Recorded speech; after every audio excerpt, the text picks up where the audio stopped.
According to a new congressional report, Wuhan scientists at the Institute of Virology genetically manipulated the coronavirus under unsafe conditions. Now, this, of course, adds fuel to the theory that the pandemic was caused by a lab leak. Congressman Michael McCaul is the ranking member, the GOP leader of the Foreign Affairs Committee. He joins me now to break down these findings from this bombshell report and what is going to be the solution to this. There are calls from either holding China accountable or even overhauling the World Health Organization. Congressman, it's good to see you. Thanks so much for joining me on this. Oh, thanks so much for having me. Appreciate it. Of course. Tell me about the findings. Let's break this down. What were the findings that the committee discovered in compiling this report? We'll start there, because I would imagine, the lab leak theory, this was considered kind of conspiracy stuff a year ago. Not anymore. Yes, not anymore.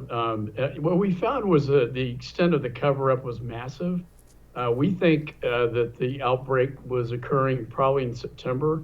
And you see basically the database for the genetic sequencing being taken offline, and an attempt, I think, to cover up what was going on at the time.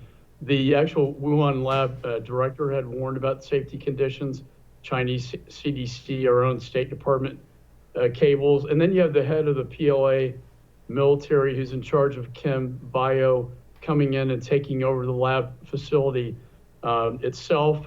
Then there's in October, a world military game that takes place. 9,000 athletes come in. Many of them return to their host countries with COVID-like symptoms. We think it was the first super spreader, if you will. And then the satellite imagery, Dana, is very interesting, because you see a lot of vehicles going to the hospitals on a massive scale, and all these hospitals are circled around the Wuhan lab itself. When the military game athletes got there, they said the whole town was in lockdown. There were no spectators. So that raises just a lot of, why was the database taken offline? Because that would provide the proof of whether they had manufactured this in a lab. Getting to your point, though, we were able to investigate through papers that were produced by both Peter Daszak, an American researcher, and Dr. Shi, the bat lady, that they were involved in gain-of-function research and genetically manipulating viruses that came from bats 1,000 miles away at this lab to make them more deadly, more contagious, more infectious. And then finally, they were able to genetically modify to take the man-made fingerprints off of the virus, so it looks like it's coming naturally, when in fact it's man-made, which is why the PRC basically went to Peter Daszak to write what's called now infamously the Lancet report, where we got 24 virologists to say it was a naturally occurring virus and not man-made, which was completely false. Yeah, and Congressman, too, it's weird to me that, just very simply, what would they learn from manipulating the virus to a point to make it deadly or to make it even more contagious if it wasn't for bio-warfare? That whole thing, I feel like nationally, we haven't really discussed that quite a lot. Your thoughts? Well, the military was in the lab prior to the general taking it over, so I don't think we can discount that. We do know that, after SARS, there was a lot of research being done to anticipate what the next strain would be, if you will. So what they did was they manufactured a super SARS-like virus with an eye towards developing a vaccine to protect from that. The problem is, as you mentioned, these labs were wholly inadequate in terms of safety levels. They're at BSL-2 or 3 labs, not at BSL-4. Which is why all the warnings came out. And then we saw a massive amount of security remediation being done in September, we think because they knew they had a problem on their hands and it was leaking out of the lab. Oh goodness, talking with Congressman Michael McCaul of Texas, it's incredibly troubling. And I remember those warnings when that was being first reported, because it was, from what I understand, just a goodwill mission of different scientists from around the world, and we had some from the United States, and they were absolutely alarmed at what they thought was the lack of safety protocol and just plain old common sense, apparently, that was in practice at the lab. And that's when they had sent those cables apparently to Washington, D.C., and it came out that, oh goodness, they were very haphazard, which was odd because wasn't this lab celebrated as being kind of a gold standard in safety?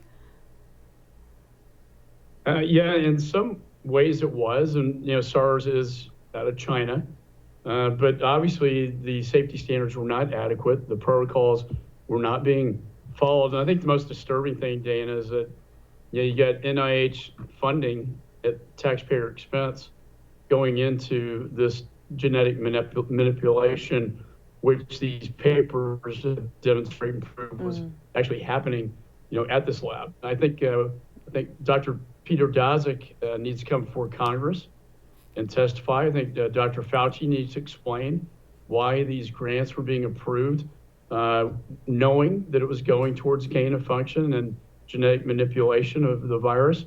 And also, I can't imagine anybody in that position would not know about the safety breaches and safety protocols being violated at that time. No, that's a very good point indeed. And if, Congressman, it turns out that all of the suspicions about whether it's escape theory or whether it was, purposefully modified for a disastrous purpose, what then is the solution? I know there's a lot of discussion from some lawmakers where they say, well, we need to hold China accountable. I'm not even sure how, I'm not even sure how that would even be possible aside from sanctions. Well, I think you're right. I mean, sanctions on the researchers until they open up the lab for an investigation. They archived that database I was talking about, which would be the smoking gun here.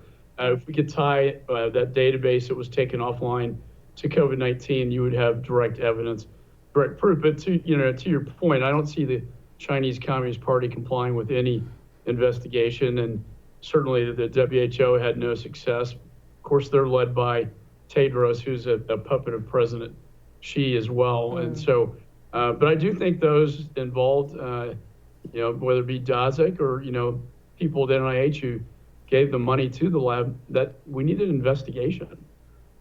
Yeah, absolutely, an investigation. And can we be certain that tax dollars are no longer funding something like this? I know that was something that Trump had put a stop to, and then he was criticized for it. Is our tax dollars now still continuing to go towards this, or has that been eliminated at this point? Do we know?